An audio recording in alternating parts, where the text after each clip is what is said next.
नळे गावात विसर्जन तलावात 2 मृतदेह सापडले. परिसरात उडाली एकच खळबळ. चाकूर तालुक्यातील नळेगाव येथे गावाजवळील घरणी नदीच्या जवळ विसर्जन तलावात संगप्पा महाराज पुलाजवळ 2 मृतदेह सापडले आहेत. मृतदेह एक पुरुष व एका महिलेचे असल्याने गावात एकच खळबळ उडाली आहे. नळेगाव ते सावंतवाडीकडे जाणाऱ्या रोडवर घरणी नदीच्या पात्रालगत विसर्जन तलावात 2 मृतदेह 15 डिसेंबर रोजी सोमवारी मृतावस्थेत आढळून आल्याची घटना घडली. अनिता लक्ष्मण तेलंगे वय 35 वर्ष राणा नळेगाव ही महिला बेपत्ता असल्याची नोंद 11 डिसेंबर रोजी चाकूर पोलीस ठाण्यात करण्यात आली होती. मात्र शोध घेऊनही ती महिला कुठेही आढळून आली नाही.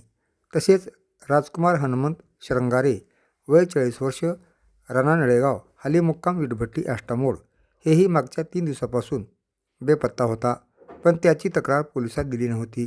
या दोघांचेही मृतदेह 15 डिसेंबर रोजी विसर्जन तलावात तरंगताना दुपारी 1 वाजण्याच्या सुमारास आढळून आले.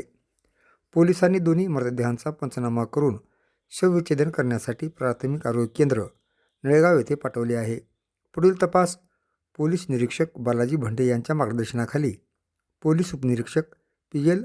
Neelkanth, police head constable Siddheshwar Jadhav, Shatrughna Shinde, Shirish Nagargoje, Yogesh Marpalle हे करीत आहेत.